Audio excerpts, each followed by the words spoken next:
आज मैं आपको बताने वाला हूँ कि types of tally version, tally के जितने भी वर्जन हैं वो क्या है, इसमें क्या चीजें हम कर सकते हैं और कौन से वर्जन के टैली हमें आज के समय में परचेज करना चाहिए या कौन सी टैली हमें सीखनी चाहिए। तो देखिए इसके इतिहास की थोड़ी सी मैंने स्ट्रक्चर यहाँ पे आपको सामने दे रखा है। यहाँ पे अगर हम बात करें टैली वर्जन की तो मैंने यहाँ पे सबसे पहले कॉलम बनाया है ईयर का और फिर बनाया वर्जन का, प्रोग्राम और फैसिलिटी। ये चार कॉलम में मैंने इसको डिवाइड किया है। तो देखिए सबसे पहले जो वर्जन आई है हमारी 1988 में वो है टैली 4.5। 4.5 जो वर्जन है वो डॉस बेस पर आधारित था। डॉस बेस आप लोग काफी अच्छा समझते होंगे, जो कंप्यूटर का डॉस बेस था, यानी सॉफ्टवेयर नहीं था एक तरीके का।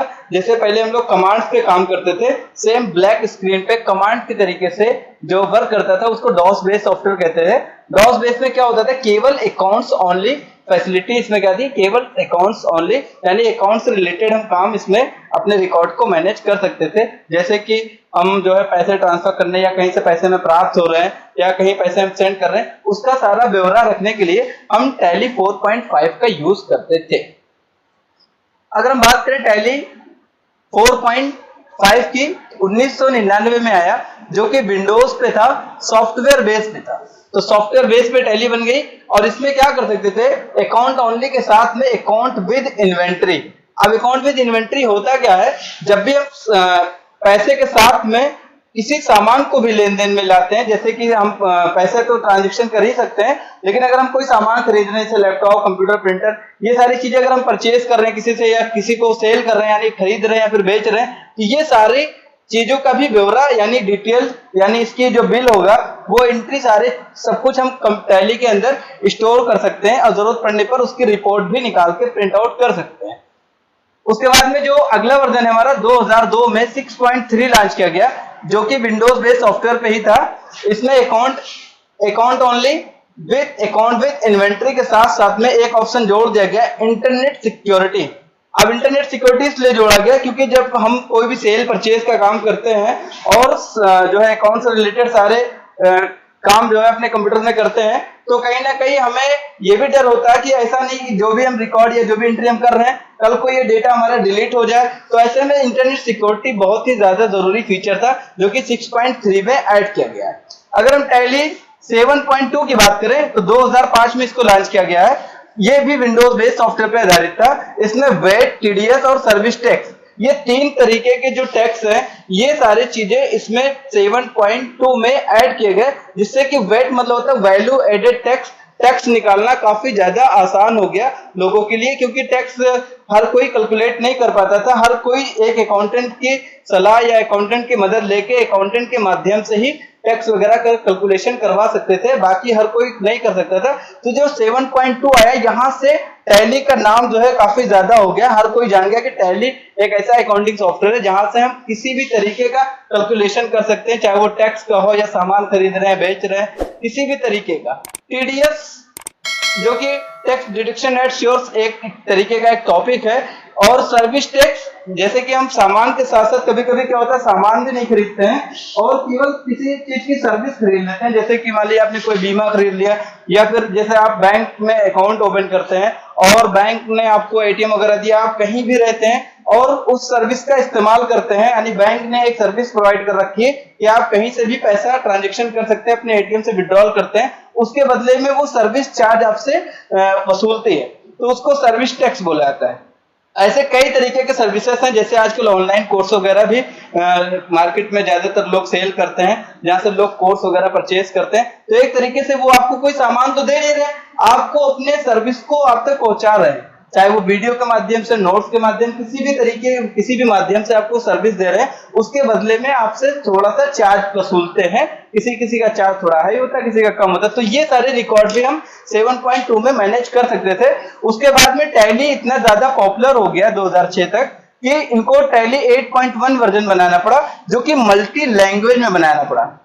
मल्टी लैंग्वेज मतलब कि ये हो गया कि इंडिया के अंदर तो टैली चल ही रही थी, विदेश से भी इसके लिए रिकमेंड के लिए बहुत सारे कॉल्स वगैरह कंपनी के पास है कि हमारे लिए भी क्यों नहीं एक सॉफ्टवेयर बना दिया जाए, जिससे कि हम अपने यहाँ के भी सेम सेल परचेज और तरह तरह की जो एंट्रीज हमारी है, जो हम लेन देन करते हैं, उसका रिकॉर्ड हम टैली में रख सकें। इस वजह से यहाँ पे मल्टी लैंग्वेज जो है टैली बनाई गई।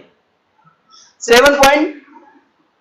यहाँ पे टैली 7.2 के बाद में 8.1 के जस्ट बाद 9.0 लगातार टैली जो है अपने वर्जन पे काम करता रहा। यहाँ पे देखिए 9.0 जब लॉन्च हुआ तो इसमें पेरोल सिस्टम को लॉन्च किया गया और साथ में एक्साइज ड्यूटी, ये दो ऑप्शन बढ़ा दिया। ऐसा नहीं कि सॉफ्टवेयर चेंज हो गया, सॉफ्टवेयर वही थे, सॉफ्टवेयर में कुछ चीजें नई अपडेट कर देते हैं। जैसे जैसे हमारा जो है देश आगे बढ़ रहा है या फिर जैसे जैसे जमाना कह ले, जनरेशन कह ले, जैसे जैसे बढ़ता है चीजें नई नई चीजें आती जाती। जैसे वर्तमान समय में जीएसटी आ गया तो जीएसटी को अपडेट कर दिया।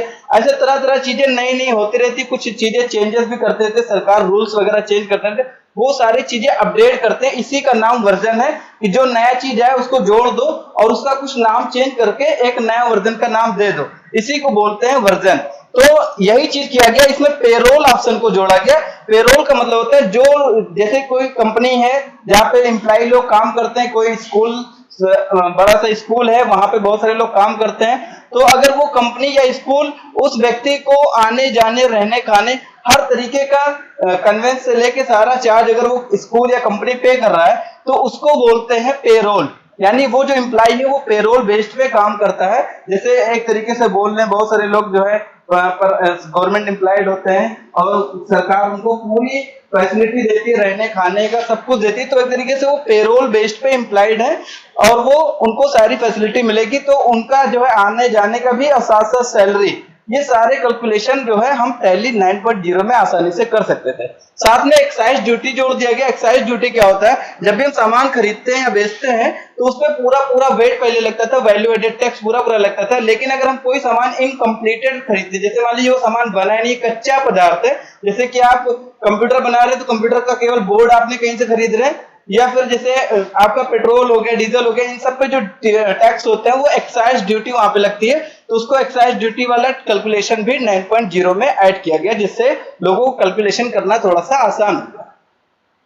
फिर आपका टैली जो है 2017 में लॉन्च हुआ, टैली 9.0 ERP9। ERP9 क्या होता है, इंटरप्राइजेस रिसोर्स प्लानिंग इसको बोलते हैं। ये भी विंडोज बेस पे था। इसमें पेरोल के साथ साथ में जीएसटी, यानी जीएसटी जो है 1 जुलाई 2017 को जीएसटी लॉन्च किया गया और टैली ने क्या किया, अपने सॉफ्टवेयर, इसी ईआरपी सॉफ्टवेयर में जीएसटी का अपडेट दे दिया, जिससे कि लोगों को जीएसटी वाली बिल भी बनानी आ जाए। अब बात करते हैं, हम आगे बढ़ते हैं, यहाँ पे बात करते हैं टैली प्राइम की, जो कि इस समय सबसे ज्यादा यूज होने वाला सॉफ्टवेयर जो है वो टैली प्राइम है। अगर हम टैली प्राइम की बात करें तो टैली प्राइम और ईआरपी में सबसे पहले हम डिफरेंस समझ लेते हैं कि ईआरपी में क्या डिफरेंस था और टैली प्राइम में क्या डिफरेंस है। अगर हम दोनों की बात करें तो जो ईआरपी था वो एक तरीके का पुराना सॉफ्टवेयर था, वो उसमें जो भी कैलकुलेशन वगैरह करते थे उसमें वेट के आधार पे करते थे। क्योंकि अभी 2017 के बाद में जीएसटी पूरे तरीके से इंडिया के अंदर लागू हो चुका है और लगभग कई सारे देश में जीएसटी लागू है ऑलरेडी पहले से ही। तो अब जो भी टॉपिक आ रहे हैं या जो भी अपडेट्स आ रहे हैं वो सारे चीजें जो है टैली प्राइम में जीएसटी के आधार पे आ रहे हैं। इसलिए टैली कंपनी ने टैली ईआरपी वर्जन बनाना बंद कर दिया और उसका नाम बदल कर प्राइम रख दिया गया है। और प्राइम का जो सबसे पहला वर्जन उन्होंने 1.0 लॉन्च किया है वो 9 नवंबर 2020 में लॉन्च किया। उसके बाद में इन्होंने जस्ट जो है 1.1 वर्जन लॉन्च किया 9 फरवरी 2021 को और 2.0 को लॉन्च किया इन्होंने 27 जुलाई 2021 को और अभी जल्द ही 2.1 वर्जन जो है टैली प्राइम का रिलीज 2.1 वर्जन लॉन्च किया है अप्रैल 2022 में। तो ये रही आपकी ईआरपी और टैली प्राइम की डिफरेंसेस। आपको डेफिनेटली पूरे तरीके से क्लियर हो गया होगा कि जो ईआरपी था वो सारे पुराने सॉफ्टवेयर यानी पुराने डेटाबेस के आधार पे, वेट के आधार पे सारे अपडेट उसके आते थे। अब जितने भी नए अपडेट आ रहे हैं या जो आगे नए अपडेट आएंगे वो सारे टैली प्राइम पे ही आएंगे। अब जो अगर वर्जन में भी इंक्रीजमेंट अगर होगा तो वो इसी तरीके का होगा, टैली प्राइम रिलीज 2.2 भी आ सकता है, 2.3 भी आ सकता है। आगे जैसे जैसे नए नए बदलाव आते रहेंगे वो सारे टैली प्राइम पे आएंगे।